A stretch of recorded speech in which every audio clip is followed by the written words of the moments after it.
Pois bem, pessoal, agora que você já foi apresentado a uma visita panorâmica sobre os acidentes do trabalho, agora que você sabe identificar e diagnosticar acidentes de trabalho, seja o acidente típico, o acidente desencadeado por entidade mórbida ou o acidente por equiparação, chegou o momento em que a gente vai analisar as consequências, os efeitos práticos, os efeitos jurídicos de um acidente do trabalho.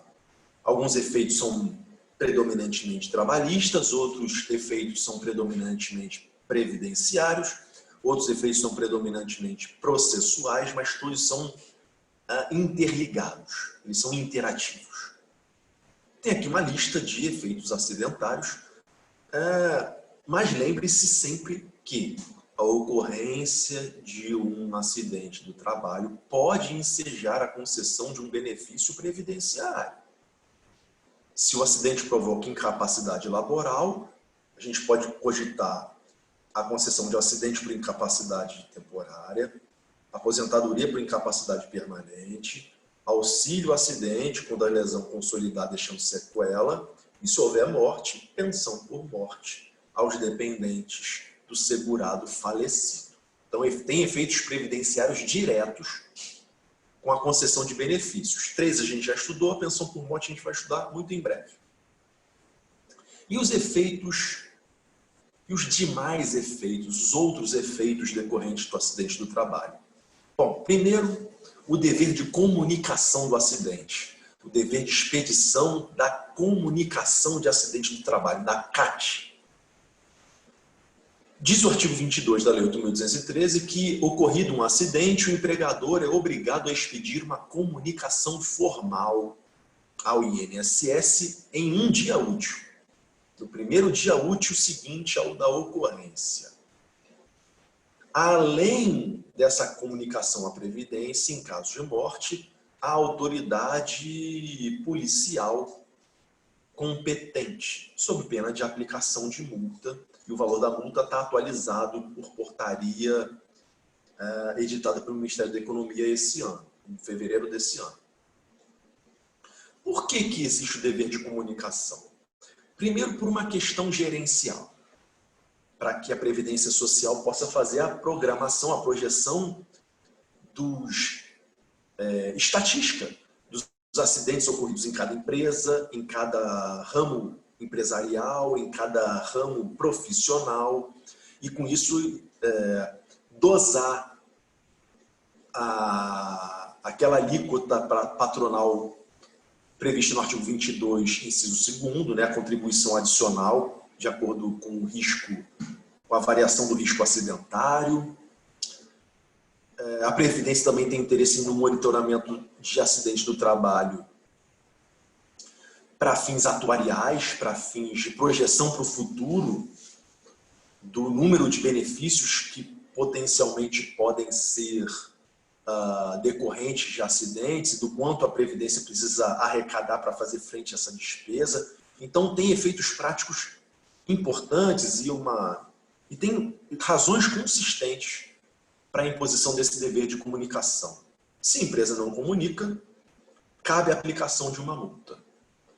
Se a empresa não comunica, mesmo aplicada a multa, o próprio acidentado, seus dependentes, o seu sindicato ou o médico assistente, além de qualquer autoridade pública que tenha acesso ao evento, pode suprir a omissão da empresa. Tá? Quem fica com cópia da CAT, da comunicação? O acidentado. Então, a CAT é emitida para a autoridade policial se houver resultado morte, para o INSS, uma cópia fica com o acidentado ou seus dependentes em caso de óbito, e outra cópia vai para o sindicato da categoria profissional do trabalhador acidentado, que também o sindicato tem um papel importante no monitoramento, no apoio, prevenção e monitoramento estatístico das ocorrências acidentárias nos seus nichos de atuação coletiva.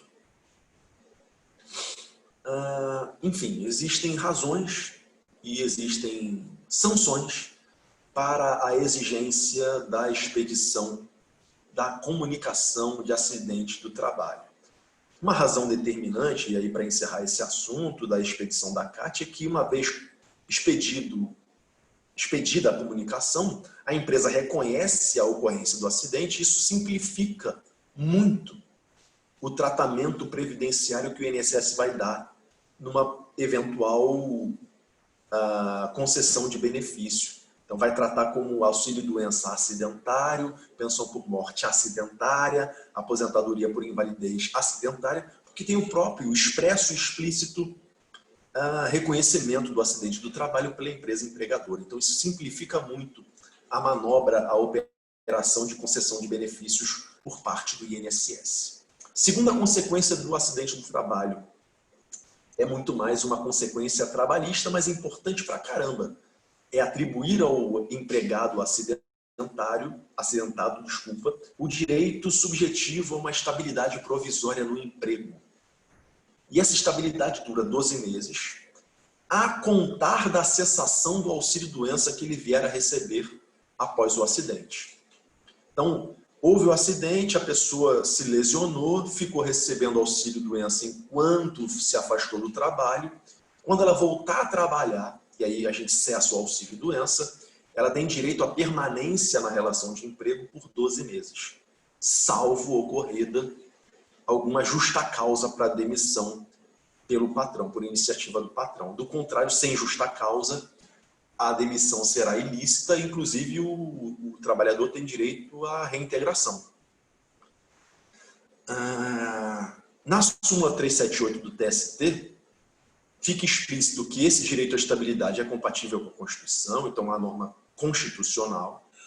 E fica explícito também que só tem direito à estabilidade no emprego o segurado que sofreu o acidente e ficou afastado por mais de 15 dias, recebendo auxílio-doença decorrente do acidente do trabalho. Do contrário, ele não tem direito à estabilidade provisória no emprego.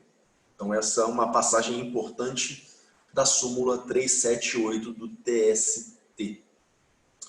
Beleza. Terceira consequência do acidente do trabalho é a imposição contra a empresa do dever de manutenção dos recolhimentos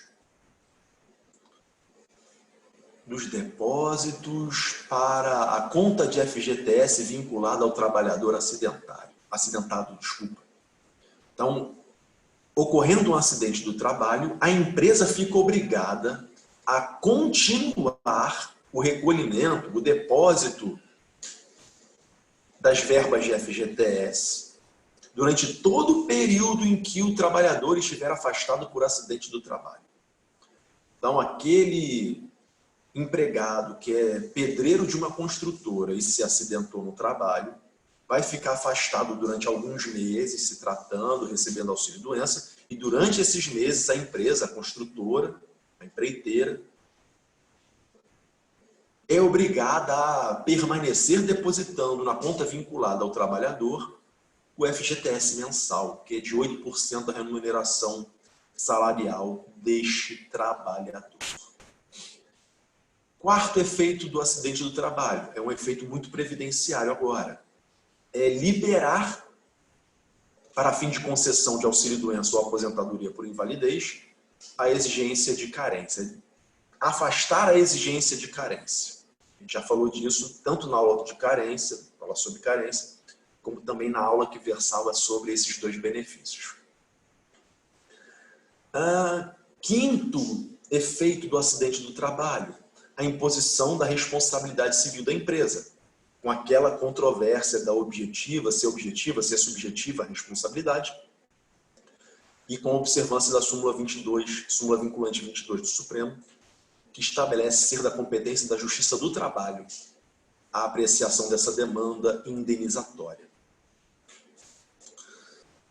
Sexto efeito do acidente do trabalho, é o efeito processual. A demanda judicial do segurado em face do INSS para postular a concessão de um benefício previdenciário decorrente de acidente do trabalho, essa competência é da Justiça Comum Estadual. Está tanto no artigo 109.1 da Constituição, como no artigo 129 da Lei 8.213 como também sedimentado na súmula 15 do STJ. Então, por várias fontes e várias razões, essa competência ela é imputada à Justiça Comum Estadual, quando o pleito for de concessão de um benefício. Autor da ação, vítima do acidente, trabalhador, réu da ação, INSS, concessor do benefício. E aí a gente vai ter no artigo 120 o último efeito do acidente do trabalho. O INSS tem direito de regresso em face da empresa quando houver culpa ou dolo da empresa referente à inobservância das normas de segurança do trabalho. Então, se o acidente do trabalho aconteceu porque a empresa foi desleixada, não treinou o segurado, não deu os equipamentos necessários à proteção, o INSS tem direito de regresso em face da empresa. Regresso de quê? Reaver, reembolsar todas as despesas que o INSS arcou enquanto pagou ao segurado ou aos seus dependentes um benefício previdenciário decorrente do acidente de trabalho. Essa demanda regressiva é do INSS em face da empresa empregadora. E qual é a justiça competente? A Justiça Federal. Beleza, fechamos a análise dos efeitos decorrentes do acidente do trabalho. Eu esqueci de passar, mas os slides aqui, as passagens dos slides são alusivas aos dispositivos que a gente já havia mencionado antes, o artigo 120 da regressiva, o artigo 121 que é expresso no sentido de que o pagamento de benefícios previdenciários à vítima de um acidente não exclui a responsabilidade civil da empresa. Tem a indicação do artigo 104 da prescrição quinquenal para verbas decorrentes de acidente do trabalho. É importante essa fixação de prazo prescricional. E a previsão, para encerrar, do artigo 23, que é alusiva à fixação da data do acidente, para fim de concessão do benefício, para fim de verificação da data de início de incapacidade e para consequente modulação temporal da concessão do benefício previdenciário e do respectivo pagamento. É isso. Na próxima gravação a gente já muda de assunto e começa a falar de salário e maternidade. Até breve.